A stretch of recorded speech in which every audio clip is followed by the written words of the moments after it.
I'd like to welcome everybody to one of 3 closing rallies at this year's Socialism. And I think this has been an absolutely fantastic event this year. I think we all know the complications and challenges that we are facing and have faced over this year with the political situation and the lack of that alternative being presented by the leaders of the labour movement to the working class. It's not an easy time for socialists necessarily. But what I do want to announce up front is that the Fighting Fund appeal at last night's rally raised £40,755.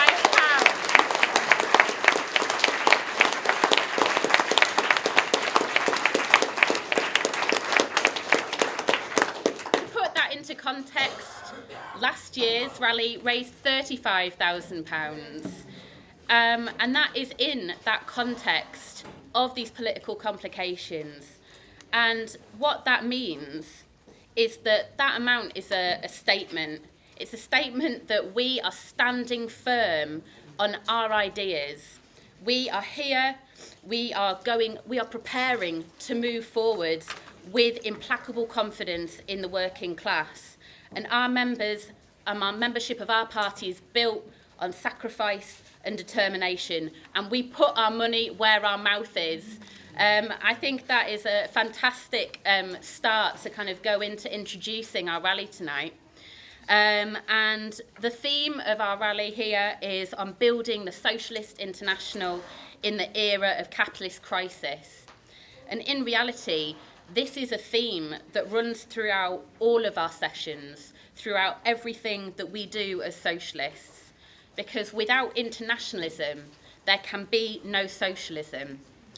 The root of oppression, exploitation, or inequality is in class society. And to fight that, we know that we can never allow the interests of one section of the oppressed in society to be set against another. The CWI is not a collection of affiliated organisations. We are a world Marxist party because we fight for world socialism. In the context of this year, of 10 years of austerity, 12 years since the economic crash, with no resolution even being attempted by the capitalist class, who are thoroughly in crisis, expressed in their own publications, expressed in the crisis of their traditional parties. We've got massive attacks on workers, the casualisation across the board of workplaces, the ongoing shambles that is Brexit and the knock-on effects of that across Europe and the world. We've got the growth of far-right and right populist figures as the search for an alternative to the betrayal and failure of establishment politics becomes desperate amongst the ranks of the working and middle classes. The world we live in is a tinderbox. The period we're in is not just one where there is accumulating political events layering on top of each other, but one where we are on the brink, on the edge of a massive qualitative shift in the situation. That is going to mean explosive movements, workers coming into action, surges forwards in consciousness around socialist ideas. And the biggest mistake that we can make as socialists is to think that things will not change, that the situation will stay the same, that the logjam that we're presently in won't break. But that is not the case. And we have a panel of speakers here tonight from around the world, comrades that are fighting on the ground for Trotskyist and Marxist ideas to organise workers to win for workers. And I don't think that we could have a better conclusion to the range and breadth of discussions that we've had by seeing the work that is being done, not only from comrades in this country, but from comrades around the world, building the socialist movement in their own countries. So, our first speaker is going to be Laura Raffet-Steder from Austria. Now, on the surface, it can appear that events are calm. The recent general election in Austria has seen a collapse in the far-right FPO support, an increase in support for the Greens, reflecting the growth of the climate change movement that we've seen internationally. The FPO, who had a rapid rise from 2017, have been exposed as being incapable of offering the working class an alternative to cuts and austerity and corruption. And similarly, forces like the Greens will also be tested. And when the failures and the lack of ability to stand up and challenge the capitalist class is exposed, the way is going to be paved for the building of a new mass workers' party, but also the vote, the huge opportunities and potential for building revolutionary socialist forces in Austria itself. So without more, I'm going to introduce Laura, who is part of the CWI in Austria, the Socialist offensive, which I've horribly mangled, but please take it away, Laura.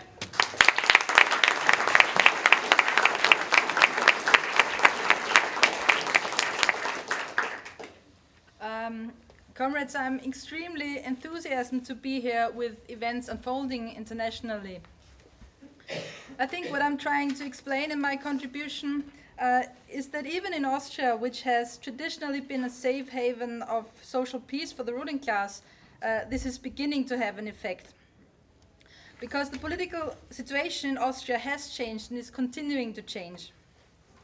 For years, politically, Austria was only talked about because of the far-right Freedom Party. Austria was famous for counting time lost in strikes in seconds. But this was because the bosses were aware of the potential strength of the Austrian working class, and because in the past the bosses economically still had room to maneuver in terms of concessions. But this could be changing. The economic crisis of the auto industry in Germany will have an effect on the industry in Austria, because the Austrian economy is very much dependent on the German economy, especially on the auto industry, as there are a lot of companies in Austria producing components for cars in Germany.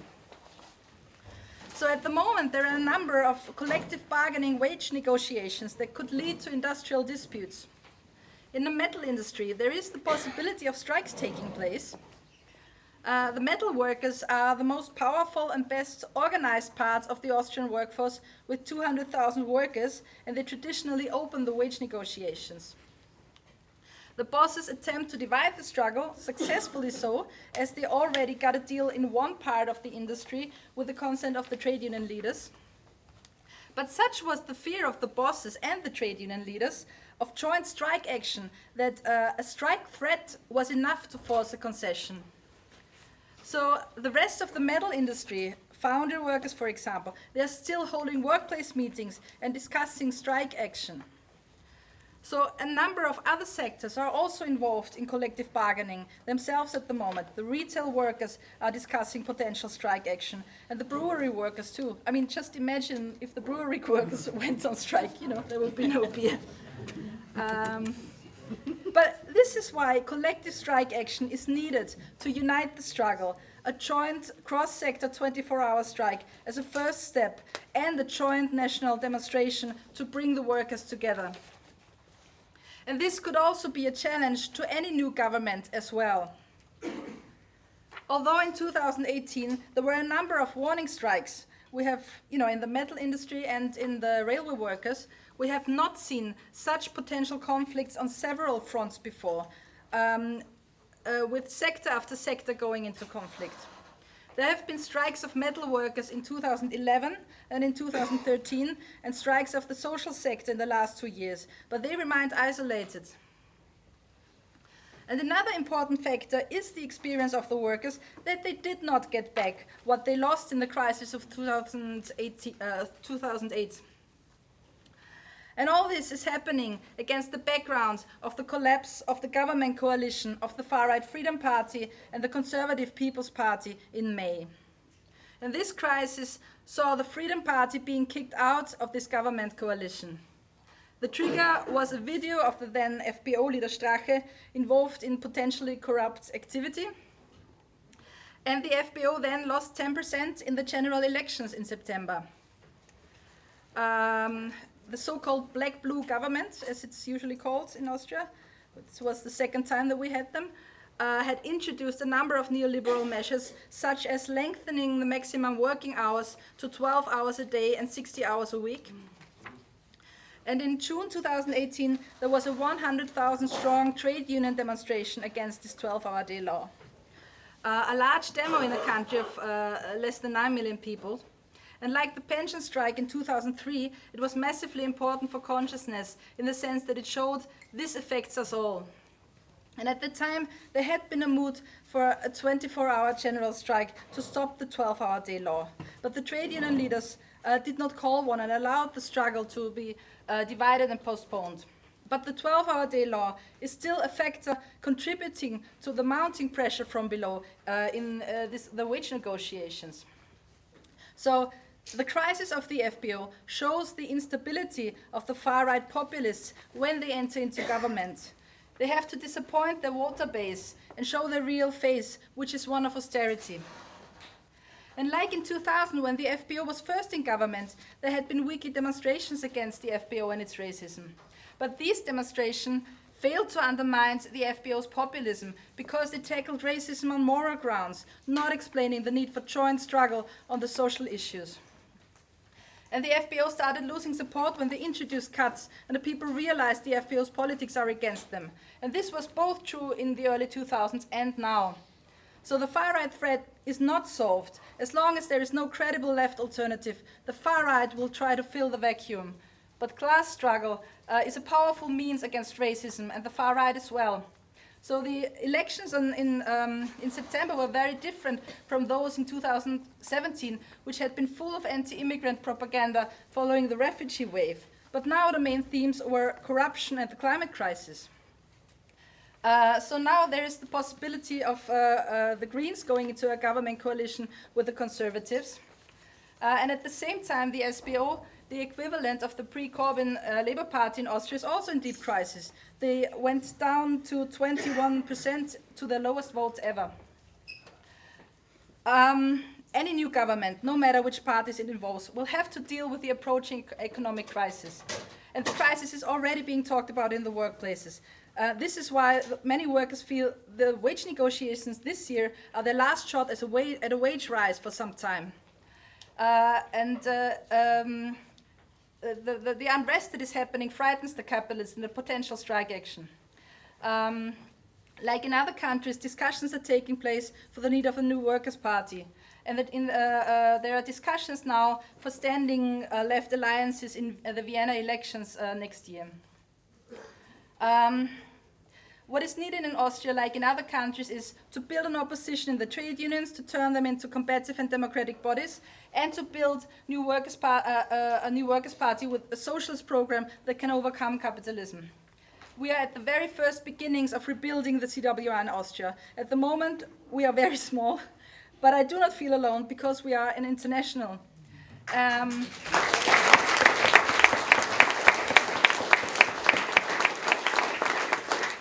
We now have a blog, we have a paper, and we are doing activities on Fridays. We call them Fridays for Socialism. And there are people interested in supporting our ideas. We have had 2 meetings and we are planning for a 3rd in November, probably on the events in Chile. My live stream of the Chile session has been watched by people in Austria. So, you know, we're small, but we're confident, and we know our strength are our ideas.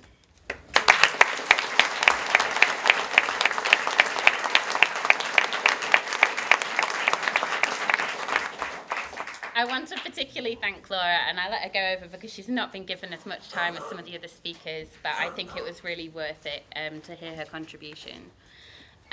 So we heard from Donal yesterday, our first councillor in Northern Ireland, of the dangers of sectarian divisions.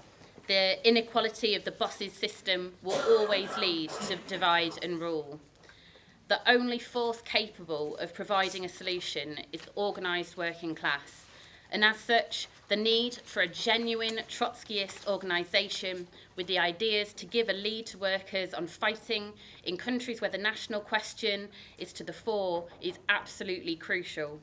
I am therefore incredibly proud to introduce Fiona O'Loughlin, who is one of our comrades in the newly refounded section in Ireland of the CWI.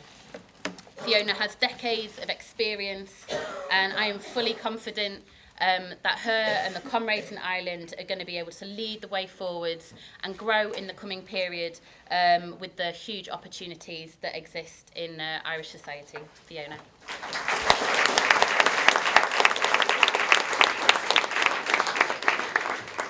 Okay, thanks, comrades. I was going to say the introduction made me feel old, but then I realised I am actually old, so but I don't feel old. So I think, comrades, in the rally last night, for me, the theme that came from the rally was the absolute crisis of capitalism internationally and the crisis for the establishment from the point of view of the capitalist class internationally.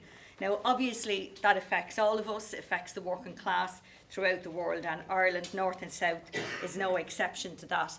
But I do think, and maybe it is those of us of a certain age who can remember back to when there was more social services, as there was, a social democracy, etc., where the working class did get more of a share of the spoils, can see that capitalism cannot even guarantee the basics for any kind of a life for working class people in the advanced capitalist countries, and it's even worse in the developing world.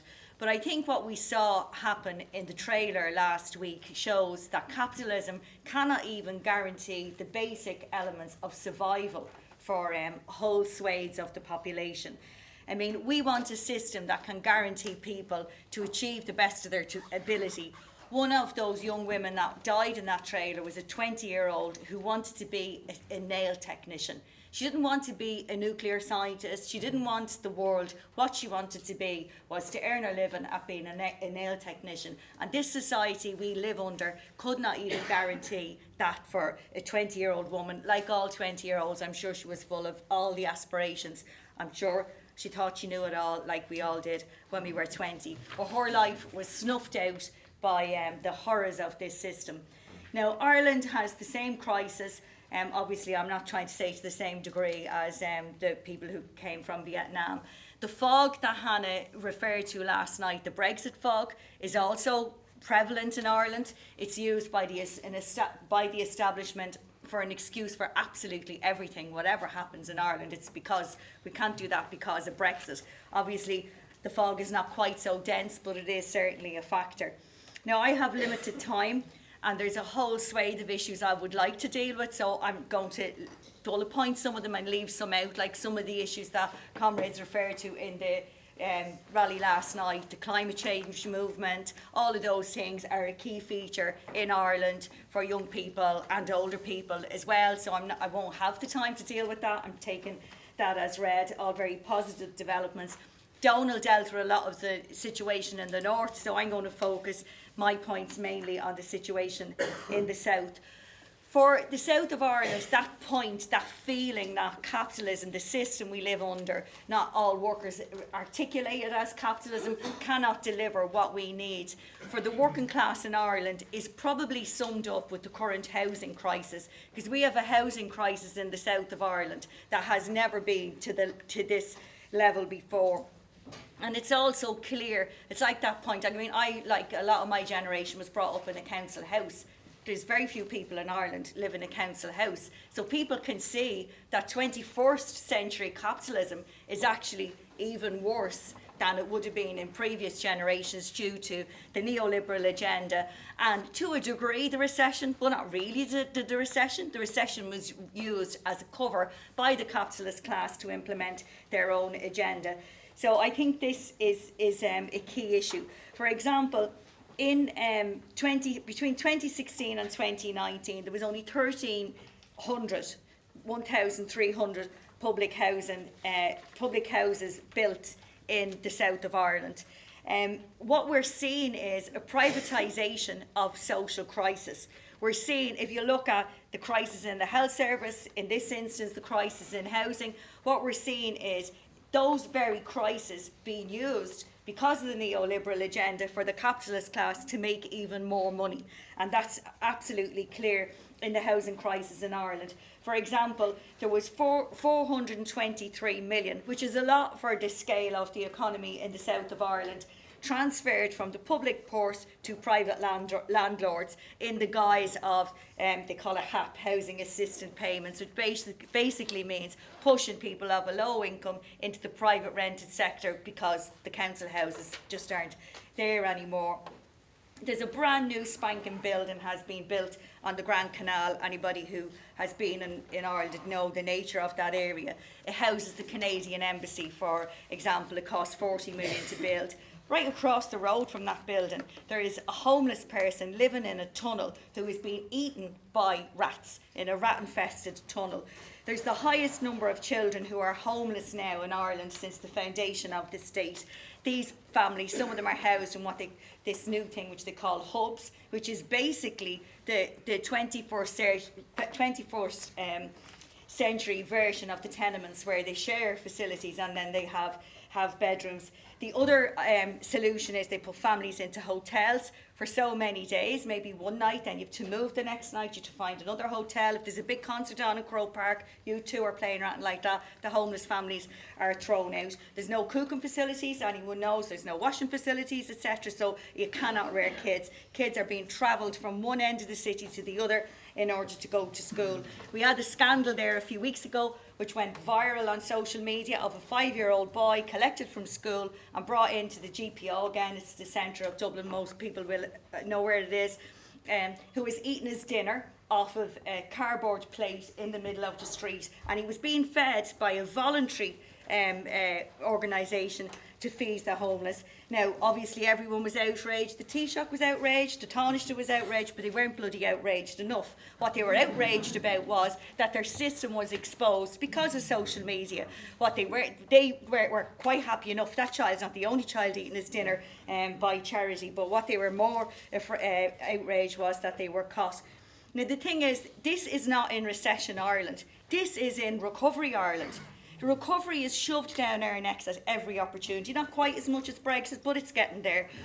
We're in this marvellous recovery. And working class people are going, well, what recovery? There's no recovery in their wallet at the end of the month. And there's certainly no recovery for people who aren't even working. So it's this clash and this bewilderment people have about the recovery. But we do have a recovery. We have a recovery for the extremely wealthy. We have a recovery for the developers, who are the very people who are responsible for the crash of our economy.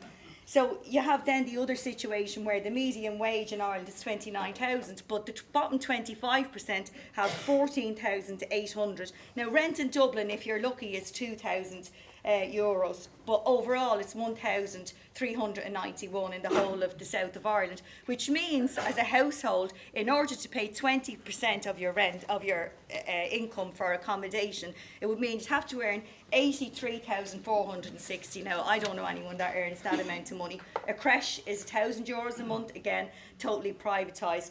1 in 5 children live in poverty. 1 in 4 experience deprivation. We have a health crisis, precarious employment, etc., etc. Obviously, my introduction has grown because I've only 1 minute left, so I can't go into all of those things. But the comrades understand it's the same as the working class throughout the world. But there's this mass anger underneath the surface. And if you look at, we've just come from the discussion in Chile. That you wouldn't have thought would have happened in Chile, but it did happen in Chile. It has happened in these countries. So this, you can keep this anger under the surface for so long, and then it will burst to the surface. Look at what happened with the water charges in Ireland. That was nothing to do with water. It was to do with austerity. It was to do with all the crap that people had put up for the years before that. What we need is a mass campaign on housing, but we need to take it further than housing. But basically it's to be built in the communities, in the trade unions. When I say trade unions, not appeals to the bureaucracy of the trade union to march up and down O'Connell Street and then send us home, but to the membership of the trade unions to get involved. And we know that when we fight, we can win. We need to do that. We also need to not leave it at that. It's not enough. Like, we won the water charges battle, and here we are again with homelessness. So obviously if we win on a reform, there will be something else. We need, as Marxists, to rebuild the forces of Marxism in Ireland, and to build a revolutionary party that is going to go further than the basic demands on homelessness or whatever that issue is. We need to build a party that is based on young people as well as trade unionists, workers, but the most important thing that we have to build our party on is based on our class, because it's only our class and the working class who we've our own interest, our heart, let's face it. We can fight as hard for our class as the capitalists are fighting for theirs, and that's what we have to do. We have to replace this parasitic capitalist system with a socialist society where everybody can reach their full potential, including the 20-year-old who froze to death in the back of a truck, and including the 5-year-old child who has to eat his dinner off a cardboard plate in the street in Dublin. And that's what we're about. The only way we can do that is by building a revolutionary party based on our own class, to do this for ourselves, no dependent on anybody else.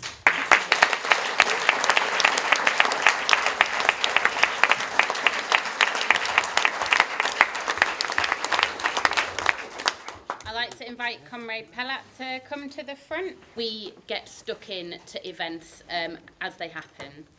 And our section in Nigeria has been engaged in a bitter battle alongside workers at Somal Foods Limited. So afraid of our party's ideas and the popularity and support that they gained amongst those workers, that one of our comrades, known as Abi Trotsky or Abiodun Bamigoye, and alongside a sacked worker, Aziz Arawasegbe, has been systematically brought before the courts, brought to the police headquarters, arrested on trumped-up charges. And this collusion between the state and the bosses at Somal Foods really shows the class interests that our governments represent. And because of the role that our comrades are playing and that Abi has had in this struggle, the profile of our organisation in Nigeria has been thrust forwards.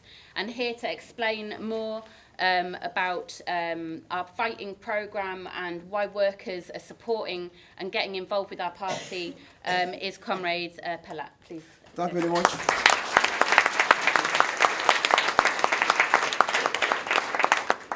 Since yesterday, we have been talking about the crisis of capitalism.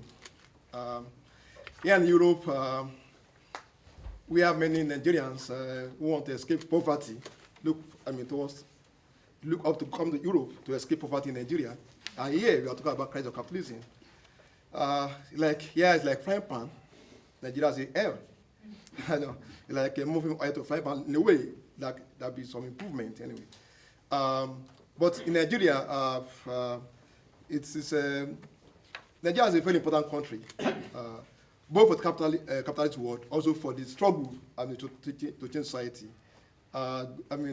It's fitting that the CWI has a section in Nigeria, and also South Africa, which together with Nigeria make up of the 1/3 of African GDP. We have a foothold in two important countries in Africa.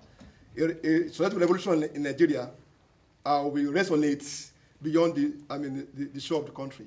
Nigeria has a very powerful working class people who have demonstrated over the years the capacity to change society, but for the inability of the leadership of trade union or labor movement to have the alternative to capitalism, or to build a mass workers' party on socialist program. That's why it has been possible for the revolution to take place in Nigeria. And because in the last 20 years of civil rule, because we usually reference civil rule in Nigeria, of course, there was long year of a military rule since 1983 to 1999. Of course, many people believe that the crisis of Nigerian state, because of the being ruled by military, that once we have a civilian leadership, the thing will be turned around. But that's not been the case since the return to civil rule in 1999. Almost 20 years now. I was 20 years. And of course, the suffering has been aggravated. The crisis has become deepened. despite the increase in revenue, of course, you know that there was increase in the oil revenue, I mean, in the oil prices in late 90s because of the development in China and Asia and in South Asia. But yet, that has not translated to improvement in the conditions, both living and working conditions of the people. Because this has thrown up crisis, I mean, social crisis, of course, attacks on the working people. Of course, our organization, we have less than 200 members, but we have a profile which is much bigger than our size suggests. Of course, because of the method, I mean, of the method, our program, and our orientations, I mean, correctly towards working people. I mean, both organized and not organized. I mean, of course, those in the community. Of course, we participate in campaigns like the chair of this meeting mentioned. Of course, comments have been involved in our struggles. I mean, to quote unquote free Abbey from the shackle of the state, because Abbey Trotsky, on behalf of the organizations, led some workers, you know, who are, I think you call it a precarious work here, but it's much worse in Nigeria, of course, you know. Nigeria is a neo-colonial country, so it's much worse. The workers they are largely casualized, no conditions, no, I mean, on low pay, on poor conditions, slave conditions, I mean, you call it, but we led them in strike actions, of course, because of collaboration of the, of course, they get some concessions, but the state, I mean, the management of such company did not want, so because a victim in such a company will also resonate, I mean, motivate, inspire other workers, because that did anyway. But how to suppress or prevent that happening elsewhere, they have to, I mean, collaborate with the state to continue to persecute Abbey. Abbey was arrested for almost 6 to 7 times, but each time he was arrested, we called for international solidarity, and because with support we got from communists internationally, Abbey, each time he was arrested, was released. But he has been, made to face criminal charges in the court of law, because he has been in court for almost 4 times. But even the state does not know what to do with him. Each time this case gets adjourned, the next case adjournment is 5, because they said, because we have a comrade who, one of the what we call the Queen's Chancellor, who, I mean, you call it son, who represent Abbey, and the state had to say, well, they did not know that we are bringing a son, who like Queen's Chancellor, to represent Abbey, that they could not, the state prosecutor cannot continue. You have to hire lawyer of higher quality to confront our own comrade, who's a lawyer. That's the only film basis why the matter was adjourned. But beyond on the trade union, we're also involved because the kinds of capitalism created during attacks not only for workers, also for in the area of education, in the area of healthcare, in community. I mean, Nigeria, like I said, Nigeria is like is a country which has enormous resources, both in terms of human and material. Human sense that Nigeria has a population of 200 million. Of course, natural resources in terms of crude oil, not the crude oil, but in terms of other resources. But this is why Nigeria is Africa's biggest economy, Africa's economy. But at the same time, Nigeria is poverty capital of the world, you know, which means that Nigeria has highest number of the poor in the world. Let me put in the kind of perspective. China has a population of 1.2 billion. India has a population of 1 billion. Nigeria has a population of 200 million. Yet, Nigeria has more poor people. That's what it means. That's a paradox of plenty. Sorry, poverty in terms of plenty. These are thrown up real crises. Of course, on basis of capitalist attack on education, we have to be involved. For instance, on education, we have education right campaign through which we intervene in those struggles. Despite privatization of electricity in Nigeria, electricity has gone much worse. We in communities were involved. But fighting for political alternative, of course, since the just section joined WI, one of our major demands or major campaigns has been the need for mass workers' party or socialist program. That has been the tradition of the just section, and we have worked towards that by not only trying to orientate towards a mass workers' party, or trying to, trying to raise campaign for mass workers' party, or also try to join a radical party and going to campaign for this. Of course, we are in NCP.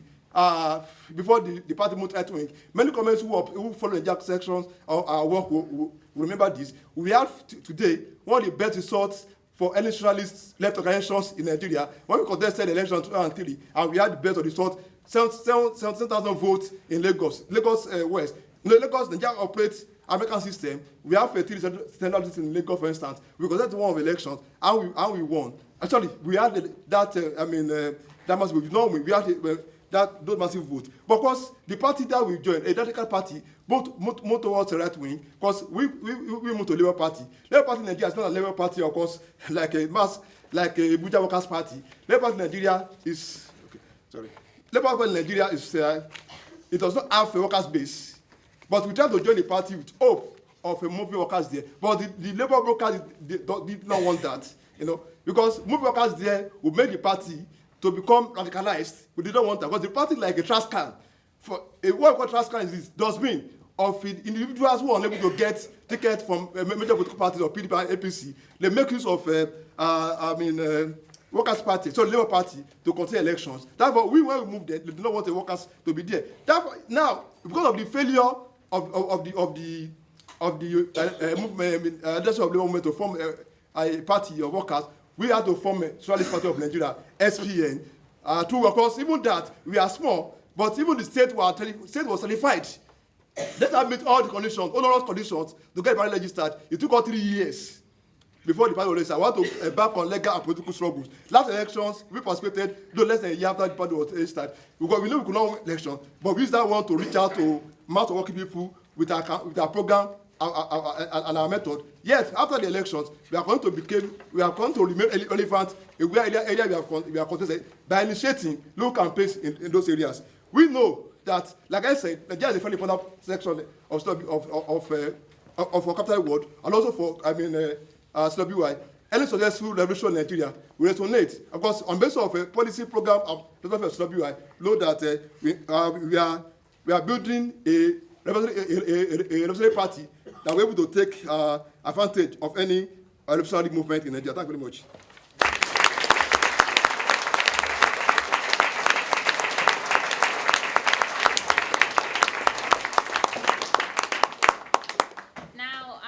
Many of us in this room looked enviously towards France with the outbreak of the Gilets jaunes movement late last year. And actually this month marks the 1-year anniversary of the outbreak of that movement, which is still continuing, has not yet subsided a year later. This is a movement that trade union leaders have refused to lead, and other lefts have dismissed as being middle class and reactionary. But we intervened, our comrades, putting forward a fighting working class programme, seeing the need to draw these radicalised fighting layers to see the power and potential of the working class. Our next speaker is a member of the National Committee of Gauche Révolutionnaire, the CWI section in France. She's a member of the CGT trade union and active in France Insoumise, the kind of organisation around the most notable left, Jean-Luc Mélenchon. And to explain more about the situation on the ground in France, can I introduce Cécile Rimbaud.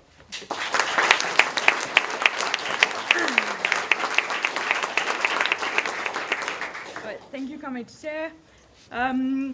So indeed, in 2 weeks, it will be the first anniversary of the beginning of the Gilets jaunes movement, and it's a testimony, it's an example, proof of how eruptive the situation is worldwide, but also obviously in France. The Gilets jaunes proved to be a huge explosion of anger.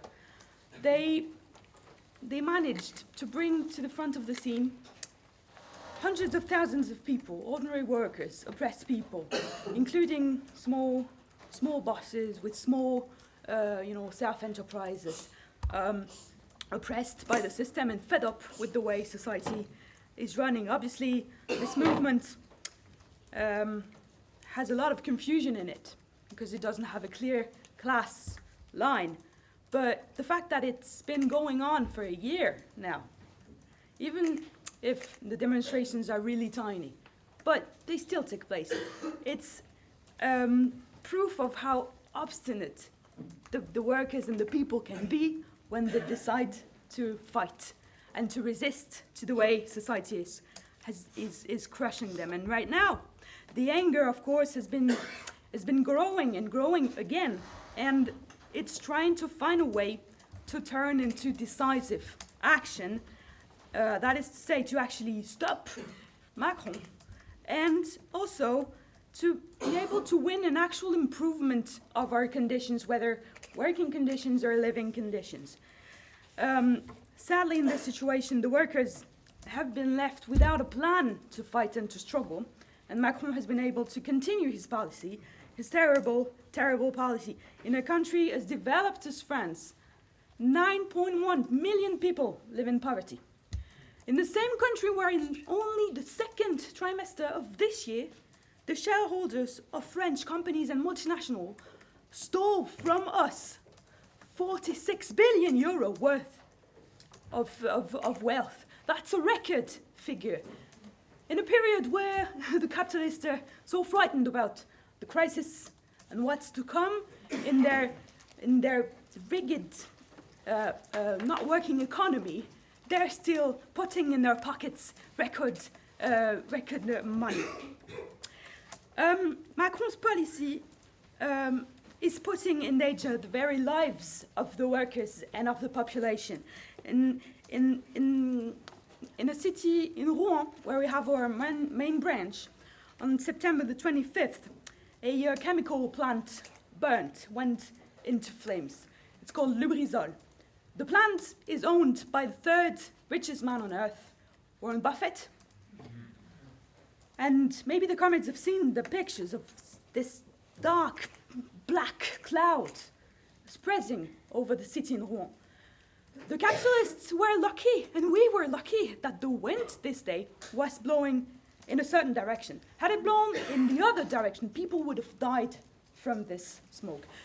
And why did this happen? Because Macron, just weeks before the burning happened, passed a law that would allow corporations to store even greater amounts of chemical products. He's passed a law as well to suppress the trade union-led committees, workers' committees of security check in the workplaces. The burning happened during the night, and there was not one worker present on the workplaces to check where the products that were stored in the plant burnt were obviously very dangerous, but there was not even one worker to watch if things were all right.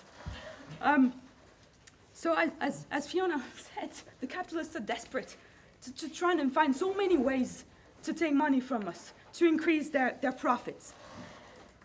Now in France, the capitalists, they're trying to get at our pension system. Of course, the comrade will know that this has always been an explosive issue. And we expect it to be just as explosive today. Why are the capitalists getting at the pension system? Because for now it's roughly 165 billion euro that are managed by the workers and the bosses. So they don't have an access to this money. And it's unbearable for them in such a context of crisis and increased competitions between the capitalists themselves. But the reform that they're planning for us means very concretely that only those who can afford it will be able to live longer than the ordinary workers who cannot afford, and especially the workers who work in dangerous conditions, like the firemen. Macron wants he wants the job of fireman not to be recognized as a dangerous job anymore, in order to steal money from their pensions. This is the kind of situation that we're in. And if we want to challenge and put these policies to a halt once and for all, then we must fight to transform the whole society and refuse to let ourselves be crushed by capitalists. To stop Macron, we need a mass strike. That's clear. It has to be prepared by workers and their trade unions, by the youth. We need to organize in every workplaces, in every neighborhood, committees to discuss how such a strike could be prepared, to discuss the demands that we need to fight for. On the 5th of December, there will be a national day of strike action. That's been called by many unions, including mine, the CGT, against the destruction of the pension system. Macron said and I quote, "Nothing will stop me from implementing this reform, not even democracy." If that is not a declaration of war, then I don't know what it is. The JA is active. We are preparing ourselves to build and to intervene in such a movement. We agitate the need of a general strike, to build also a mass party of the workers, aiming at overthrowing capitalists and the dictatorship of profit. We struggle for socialism. We fight for the commanding heights of the economy to be put in public democratic ownership to satisfy the needs of all. I was in a very interesting commission earlier today where Martin Powell Davis gave a really good lead-off about what went wrong in the Soviet Union. And we know that socialism in one country is the graveyard of socialism. Socialism will be a worldwide system, or it will not be.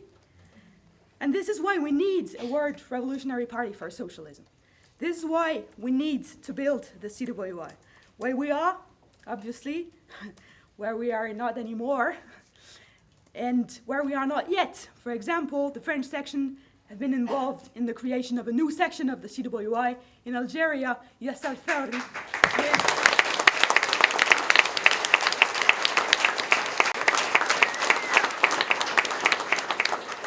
with Comrade Mina present over there, whom we sent to Algeria in June to intervene on our own in the mass movements that were unfolding then.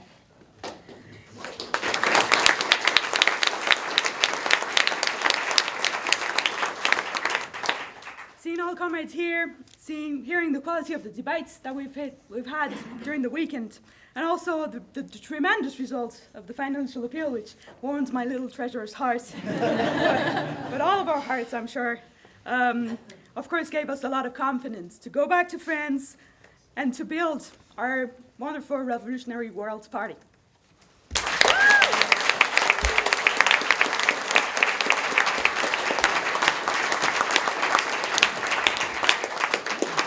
Thanks, Cecile. So our next contributor is a member of the CWI, recently refounded in Germany as SOL, Socialist Organisation Solidarity. He's an activist in Die Linke, the left party in Germany, and in the past period with the climate strikes, we've seen 1.4 million school students out on strike in Germany. We see increased polarisation with the initial rise of the AfD, their electoral success, but also huge counter-demonstrations, and where the AfD called and managed to receive 5,000 people, the counter-demonstration brought 70,000. And our party is taking initiatives, calling demonstrations at short notice to respond to events and take advantage of the mood. With tens of thousands of youth and working class people answering that call. And this kind of boldness and initiative taking is what is needed in a time full, as we've discussed, of the complications, but as equally full of opportunities of workers and young people looking for a way out. So without further ado, please give a warm regards to Michael Koszyczki.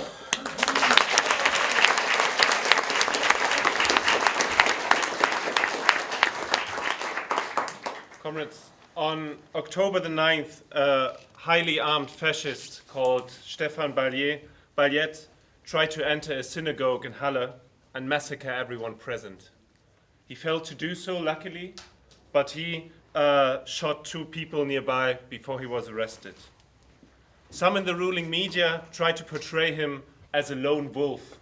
Even the Minister of the Interior was asked about the reasons for this massacre, and he tried to blame the gaming scene because Stefan Baljet streamed his rampage on the platform called Twitch. But he wasn't a crazy lone wolf. He explained his racism, his anti-Semitism, and his admiration for fascism very well. He's the ugly product of the rising and the strengthening of the far right and the increasing state racism. His deed is the ugly consequence of the divide and rule politics of the capitalists, which paved the way for the AfD and their co-thinkers to the right. In 2018, there were 3 violent right-wing attacks per day in East Germany. In order to fight back, we have to take up what Trotsky laid out in his analysis of fascism, that fascism is a petty bourgeois movement which ultimate goal it is to destroy the working class organizations. And as Trotsky analyzed, to take up these forces, we have to understand them as a serious threat to the working class movement. But he also pointed out what needs to be done, that we need a joint working class fight back against the fascists. We need a united front approach to unify the working class in its fight and destroy the very forces that strengthen the far right. But those on the left who think that alliances with the bourgeois would help against the far right are as mistaken as the ones on the left who believe that everyone who is in the AfD or everyone who's voting for the AfD is a fascist. Actually, I think it's pretty often even the same forces on the left. But last week, the AfD got more than 23% in the elections of the federal state in East Germany called Thuringia. But the core issues of these elections were, as people indicated in the exit polls, were wages, pensions, social security, education and work before other issues. But unfortunately, many people saw the right-wing AfD as a voice to air their economic fears, their economic insecurities, where they were deeply disgusted by the established parties. And that's why we think that a fight back against the far right must be a working class-based fight back, which includes demands for higher wages, better funding, better housing through nationalization of property companies, good jobs for all, and so on and so forth. And also to explain why this struggle has to be unified regardless of race, gender, or sexual orientation. And that this is able, with that fight, to cut across the support for the far right. We need a socialist and combative left party which provides a real alternative from the left, which puts forward a plan which we call in Thuringia for a socialist minority government and mobilizes for their socialist demands. Unfortunately, the left party in Thuringia at the moment is far away from this task, and their leadership are even advocating coalitions with the conservative CDU, which is the party of the Tories in Germany. At the same time, the Merkel government is in deep crisis, and it might collapse any day. Only the fear of what is to come after a new election is holding it up. That might last for a few more months, but it might not even last until Christmas on the other side. Die Linke needs a correct socialist policy to show a way forward and use the current polarization for building the party rather than looking for coalitions with the bourgeois. And that's why also the application of the transitional program is vital. And that also applies to the correct intervention into the climate movement.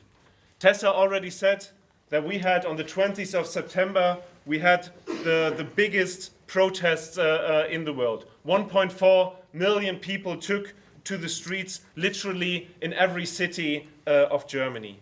I think Berlin had the biggest demonstration with 270,000 participants, the biggest demonstration globally on that day.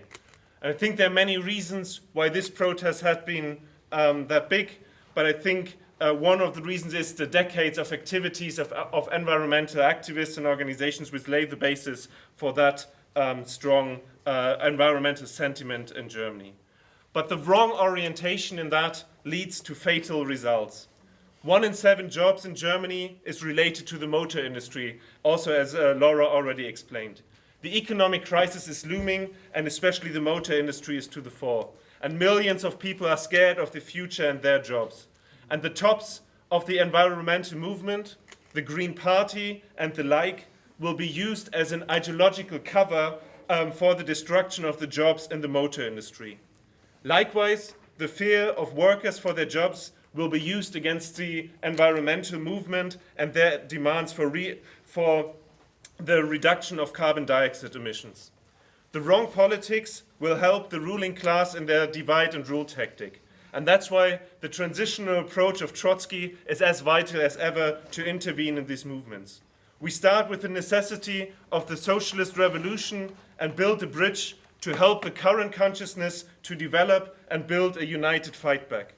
That means that we demand free public transport, nationalization of energy companies, job guarantee for every worker with full paid training if necessary, democratic control and management of energy and motor companies, including the trade unions of that sector, as well as economic planning of production and transport according to the needs of the people and the planet. And we not only bring that program to the environmental demonstrations, but also to the demonstrations of metal workers as taken place in June in Berlin, where 50,000 metal workers took to the streets in order to stand up for their interest inside the economic changes in Germany.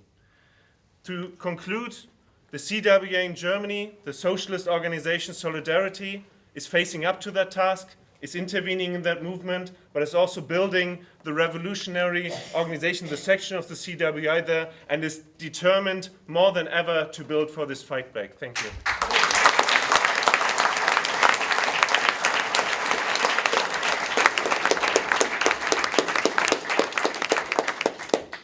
I want to thank Micha, and he will have to excuse himself soon to get your flight back to Germany.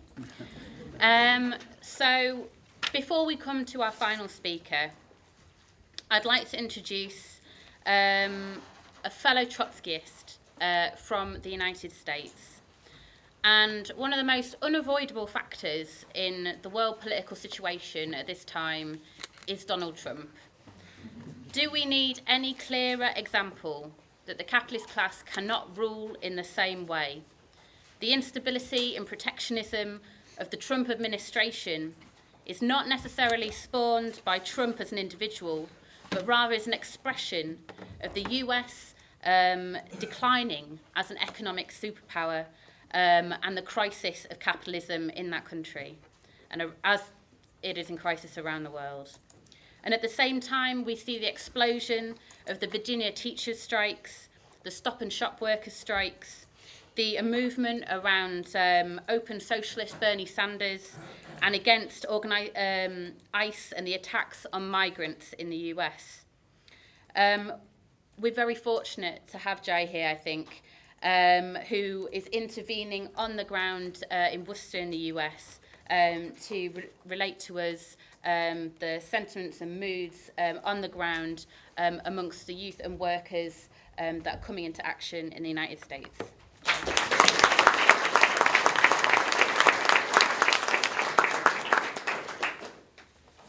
Hello, comrades. I guess I want to start off.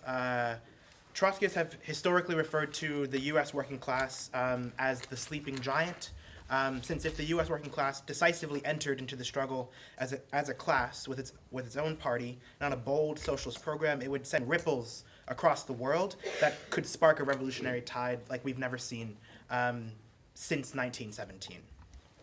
Well, whether or not the sleeping giant, right now is waking is very debatable. It is certainly stirring. This reality can be seen via as led and has been sparked by many unionized school teachers specifically, who have been in ferment throughout the country. And as Tessa alluded to, this resurgence in its initial form can be traced in 2017 to the West Virginia teacher strike, which has really changed and has potential to change the course of the politics of the labor movement in the U.S. This is a strike in which every single school district in the state, except I think maybe one, took part in a wildcat strike in which the workers organized themselves against the wishes of their very conservative union leadership. The West Virginia education system is one of the worst in the country, to give you a bit of context, and their teachers are some of the lowest paid.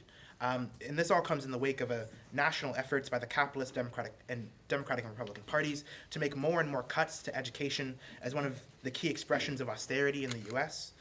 Schools across the country are literally crumbling physically Many have dirty and contaminated water. Lack of basic school supplies like textbooks is a common occurrence in many poorer parts of major cities. Teachers are forced to help pay out of pocket for basic things like pencils that they aren't compensated for in notebooks. And class sizes are increasing massively. Teachers' wages are stagnating like the rest of the working class. And they receive salaries rather than hourly wages, which makes them even more prone to overwork and hyper-exploitation for the extra work that is often expected of them with larger classes. And so the bold strike of West Virginia inspired teachers to strike throughout the South and some other areas as well in its initial reaction to it over the course of 2017 and 2018, which have been incredibly inspiring and have led to many other strikes in other sectors as well. Tessa mentioned Stop and Shop is a really massive one. And while that movement has certainly does not have the same momentum as it did, it has not died. Oakland earlier this year, back in March, had a massive strike in opposition to school privatization, essentially in which we call them charter schools in the U.S., essentially public schools that are handed over to a literal corporation to run them for profit. In opposition to that, which was being met with closures of current public schools and cutting of funds. There was also the Chicago strike that I forget if it's ended or not, but it occurred this past October, and the GM strike, which just ended a few days ago. General Motors being one of the largest and most significant historically car manufacturers in the U.S. But at the same time, it's not all good news for the labor movement. While certainly stirring, there was the significant example of the Janus Supreme Court case decision, which occurred back in 2018. To me, it's an excellent example of how defeated the labor leadership really is in the U.S., which is not a unique feature of the U.S. by any means. There was no movement of any kind that was called or led. In fact, a movement was actively suppressed. And this decision, in the direction that it went, has made it possible for unionized public sector workers to abstain from paying union dues despite being represented by the union still, which undercuts its ability to fight and its funding and its ability to actually engage with the workers that it's representing. And there was no fight of any kind really centered around this. In fact, many union leaders actively just told people to just let it go, essentially. I think the Janus case represents the massive vacuum of leadership within the workers' movement in the U.S. that right-wing populists like Trump are seriously trying to fill. Trump, in his initial election back in 2016, one of the major things that a lot of the people that voted for him were interested in, especially in sort of the so-called Rust Belt in the Midwest, was his active disapproval of NAFTA, which he did follow up on, which was this major trade deal that I don't have the time to fully go into, and I also don't fully understand. That significantly impacted and a major sort of loss in jobs and economic security of sort of within the manufacturing industry in the U.S. And much of that same rhetoric will likely come up again in the 2020 election via Trump. There's also the current manufactured, I think that's important to mention, immigration crisis brought forward by the Trump regime. Undocumented immigrants, predominantly from Latin America and the Caribbean, are constantly under threat and living in a state of perpetual fear of deportation. While this process certainly did not start with Trump, it has clearly seen 3 minutes left. Okay, it's clearly seen a far more brutal progression under the current government. Families are intentionally being separated, not as a side effect of this policy, but as a literal intention that has been revealed by official documents. And many of these families have lived in the States for decades and are actively being targeted and hunted down, essentially, to prove Trump's political points. The detention centers that they're being put in which children are being separated from their families, have been described by observers as worse than POW camps, sometimes without the ability to shower or basic things like toothpaste. And the response to this by the Democratic Party, the alleged opposition party, to this vicious violence really has been incredibly lacking. Aside from denouncing Trump on Twitter, it hasn't really resolved in any real major attempts of proposals to close these detention centers and to stop the policy of family separation, or to provide any serious pathway to citizenship for the 12 million undocumented immigrants that are currently living in the U.S.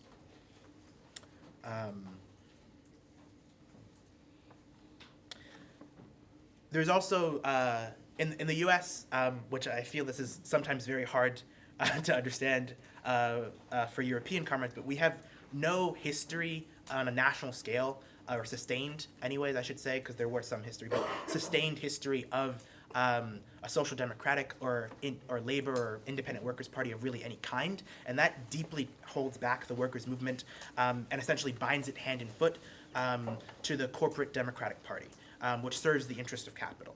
The amount of money and time that labor leadership and labor organizers spend on supporting the most milquetoast and villainous of Democratic campaigns is truly upsetting. I think there was one union, I think it was AFL-CIO, where like something around 25% of their budget was directed on political campaigns that in no way serve the interest of the actual membership of the AFL-CIO. So what we need fundamentally is a break from the capitalist Democratic Party for the labor to decisively break and to form a new independent workers' party that can serve as a platform to present the genuine political platform of the working class. Otherwise, the U.S. will continue to be solidly trapped in this corporate duopoly that it has been for essentially the past century, with no national party to serve as the organized expression of the working class, and therefore no means of actually fighting for these important things that the working class needs, such as this massive immigration crisis that affects arguably one of the most hyper-exploitable sectors of the working class in the U.S. We've seen, I have so much to say. The Bernie Sanders campaign has kind of become a lightning rod for the youth and many workers to finally see their economic needs being heard. Sanders is, different in perception and in reality to a degree, kind of politician that the U.S. hasn't really seen in a while, since at least the 80s, and that he's talking about the concrete economic issues rather than these ludicrous platitudes about saving the middle class that has just become part and parcel to Democratic politics, or Democratic Party politics. Sorry for the shorthand.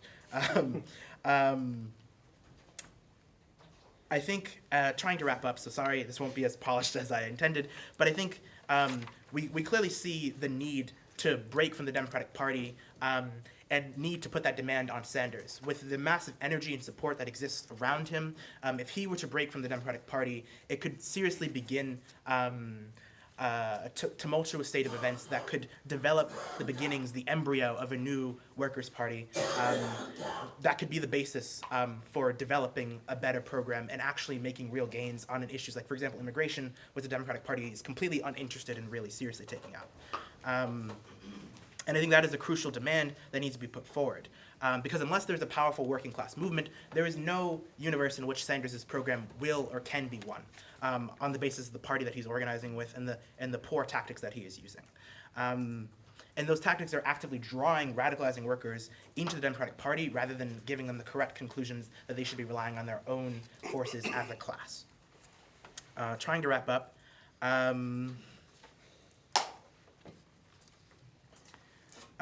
It is for these reasons that we cannot support the candidacy directly of Sanders so long as he remains within the Democratic Party. But we can and we must engage in United Front work with our own program and our own organizational expression on the concrete issues that must be achieved and that Sanders correctly puts forward. But we must sow no illusions in Sanders' appeals to individualism is essentially what they are. Because Sanders is not enough. We must go beyond him and point the workers and the youth in that correct direction. So it is clear that we ultimately must build a new party, independent of the corporate duopoly. Last sentence, I swear. And we welcome the genuine elements that are prepared to build towards this historic task, because it is critically necessary in order for the sleeping giant to do more than just stir, but to actually wake up from its decades of slumber. Thank you.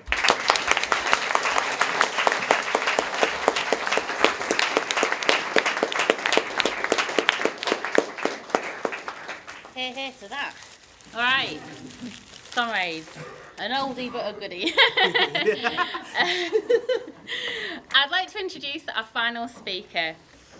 This year has seen wave after wave of struggle develop around the world. Algeria, Sudan, Italy, Chile, Hong Kong, the list goes on as it was mentioned by Paula yesterday. The capitalist class knows that this is not a coincidence. We know that this is not a coincidence. We as a party are not only the memory of the working class, we are also a megaphone for the working class struggles that are taking place around the world today, which go silently reported by the bourgeois press, who do not want to inspire and enthuse and give confidence to other workers to follow suit. Tony Somwa is a member of the International Secretariat of the Committee for Workers International and the Secretary of the CWI. He has spent years travelling to other countries and areas of the world to build the forces of Trotskyism, the forces of socialism, to create a real international that can take on the capitalist class, particularly in the South Americas. The CWI was founded 45 years ago this year. 45 years of determined fighting Trotskyism. And we here today stand on the same programme that we stood on 45 years ago and will continue to stand on. So I'm going to introduce Tony, who's going to speak for a quarter of an hour, fleshing out more generally what has been happening and developing in the world situation over the past months. Thank you.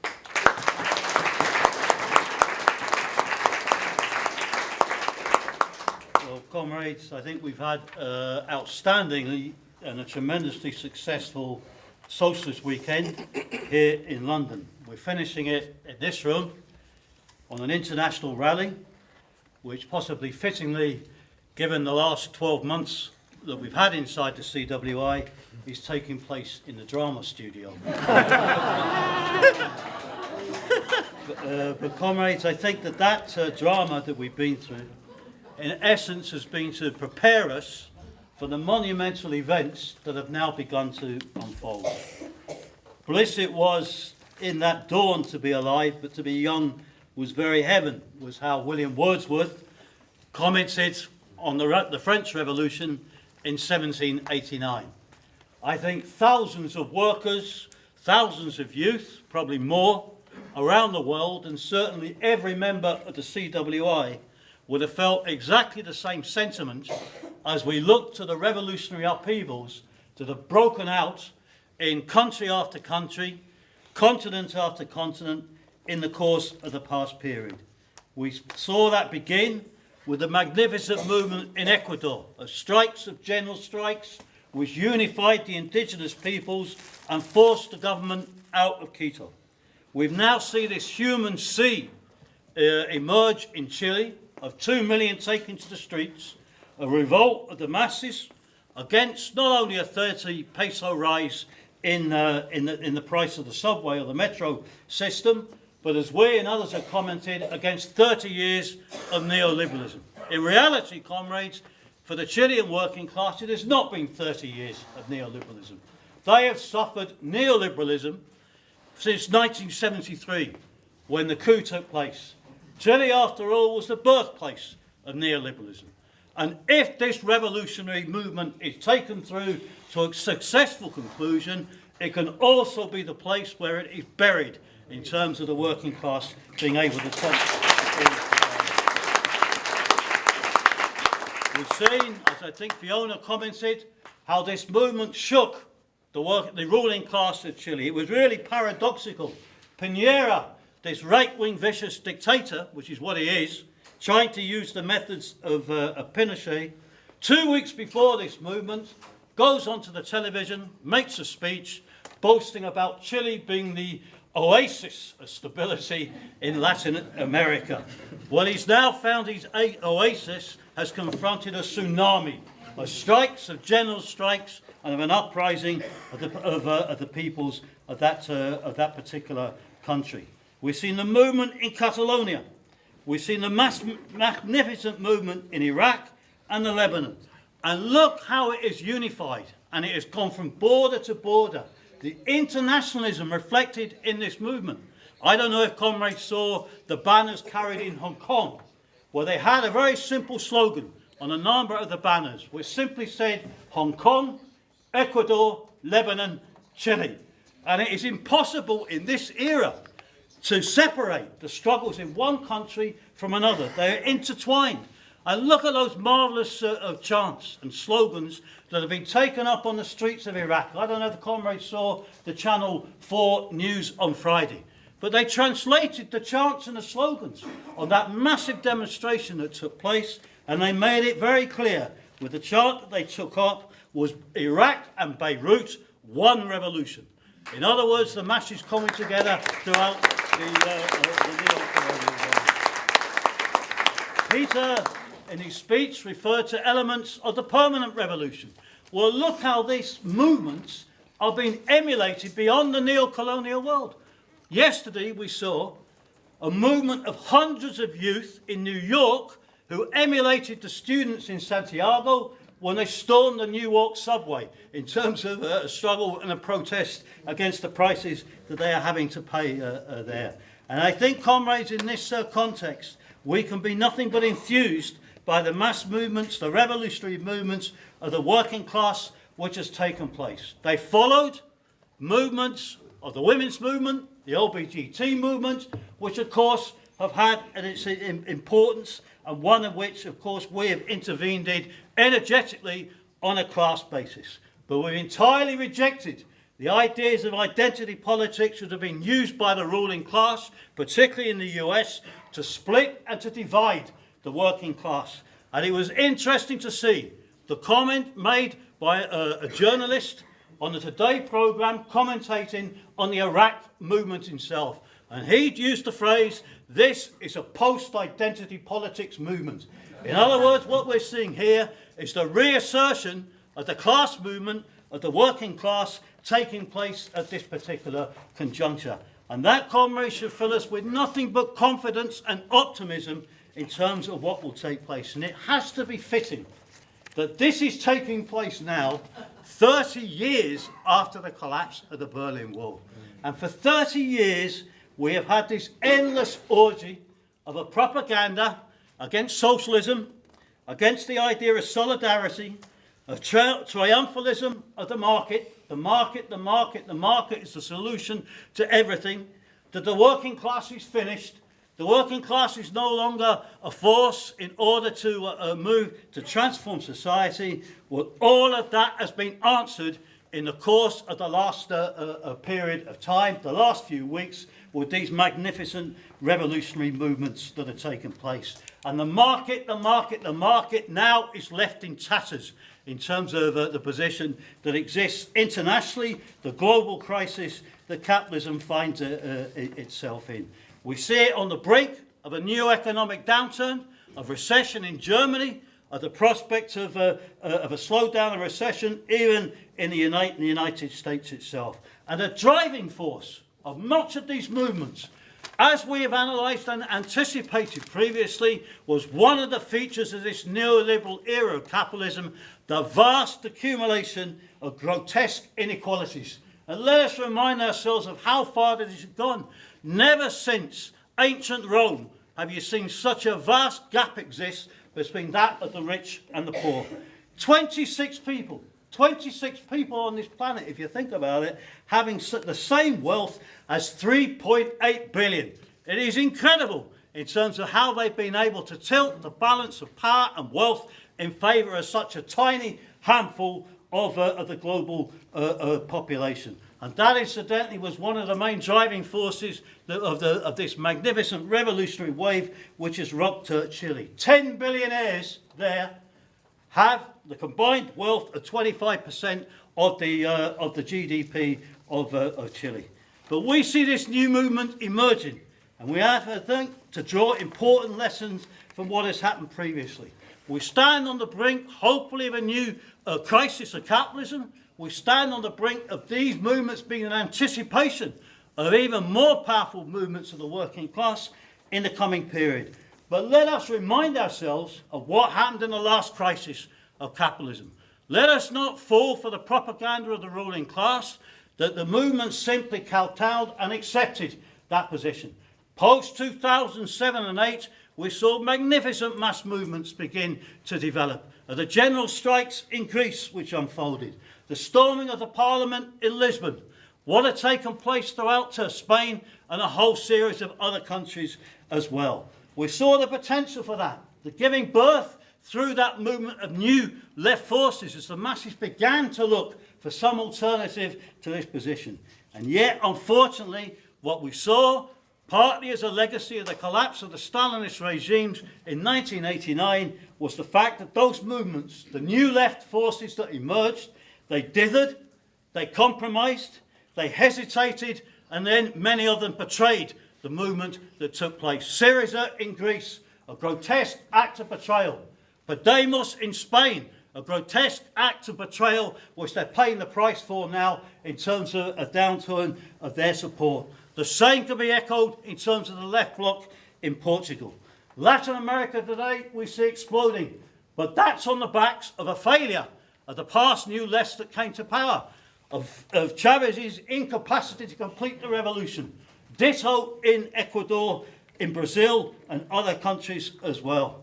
Sanders really represented a political reflection of the consequences of 2007 and 2008, but unfortunately even he, in articulating reflection, the change of the consciousness and the mood of the working class in America, dithered, capitulated to support Clinton and lost a golden opportunity in 2016-2017 to break from the Democrats and form a new party. Had he done that then, we'd have been in a much stronger position than the left would have been now in order to face up and to fight to Trump as well. And we therefore have to draw the conclusion from that, because the failure of the new left to offer an alternative to resolve this crisis did result in the coming to power of a whole series of right-wing populist regimes who are able to step into the vacuum. The US in terms of Trump, Bolsonaro in Brazil. We saw Piñera in Chile, Macri in Argentina, and maybe Johnson in Britain as well will tread a similar revolt. But nevertheless, what we've seen in terms of that, and this is where Latin America is so important in terms of the lessons that we draw. In Brazil, we had discussions with Trotskyists, members of the Trotskyist organization, who after the victory of Bolsonaro drew such pessimistic conclusions, some of them even fled the country. They were so despondent in terms of what it meant. We said at the time that is not an accurate assessment of the position. It is a setback and a defeat, the coming to power of these right-wing populist movements. But it does not mean to say they have an entrenched, solid social base of support. They have been voted into power based on a rejection of the failures of the left, not on the basis of an ideological endorsement of the new right-wing neoliberalism and populism that they themselves represent. And what have we seen in terms of the position of a mass movement which has erupted in country after country against these right-wing populist forces? And we can see a similar position develop in relation to the US. We have a very complicated position, it is true, but nevertheless, let us not forget the crisis which now confronts Trump. He is facing his most critical crisis that he's probably faced since he came to power. One after another, previous supporters, advisors, knifing in the back, like the conspiracies that took place against the emperors in the ancient Roman Empire in order to turn against him. We could see the Trump administration implode, but of course we need a struggle to be prepared against that based upon the issue of the building of a new workers' organisation in order to challenge them. And that, of course, is the key lesson that we need to draw. The need to build new combative mass organisations of the working class that are able to stand up against capitalism itself. And let us answer, through this movement, this propaganda that the working class is finished. The working class with the decline in industry is no longer relevant. Yes, in some countries it has been pushed back. Yes, in terms of many economies there's been a certain restructuring. But do not underestimate the power and the potential power of the traditional working class and those new layers of the working class that have been drawn into struggle step by step and are acquiring new lessons from the traditions of the old struggles of the working class itself. The struggle of the precarious workers in the US, the fast food workers and others, the logistics workers as well, who are beginning to be unionised. This is a new wave of struggle that will come from the working class over the course of the next period. And from a global point of view, we hear a lot in the propaganda about the growth of the Chinese middle class. And that is true. It's a factor we have to take into account. What we do not hear so much about is the power of the Chinese working class. 650 million strong, 5 times greater, according to one report that I read recently, than this bludgeoning middle class which exists. That working class has yet to speak. And that is why the developments in Hong Kong are so critical and important in terms of the chapter that it can open up.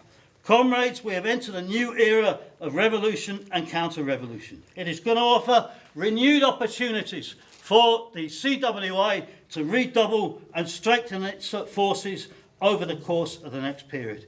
It is a struggle which will not be easy. Piñera went onto the television as he deployed the troops onto the streets of Santiago, which were on the brink, by the way, of shattering in his hands once they were deployed in terms of troops joining the demonstrations, etc. But he went onto the television and he declared, "We're at war." And many of the protesters in Chile, for understandable reasons, said, "No, we are not at war," because they wanted peace, they didn't want the confrontation. Entirely laudable sentiments. But you know, in a certain sense, Piñera was right. They are at war. It's a class war.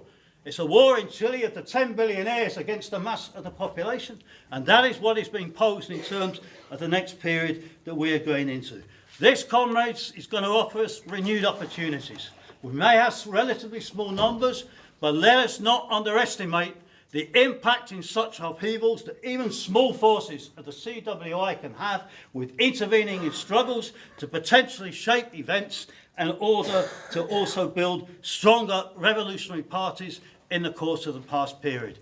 We spent 12 months sharpening our weapon, preparing for this period. We now see this new era dawn. It is not going to be, of course, one-sided or straightforward, but he's entering now into a crucial phase of the struggle. A new chapter has opened historically, and we have to play our role of intervening in those particular developments and upheavals to build and plant the flag of socialism, of revolutionary programme which is necessary to build our forces and assist the working class drawing the necessary conclusions that are crucial in order to defeat not only neoliberalism but capitalism on a national, a continental and ultimately a world scale. And we have before us the prospects of the newer generation here of applying new technology to really, in this period, if the working class take power, to really for the first time build a genuinely human socialist society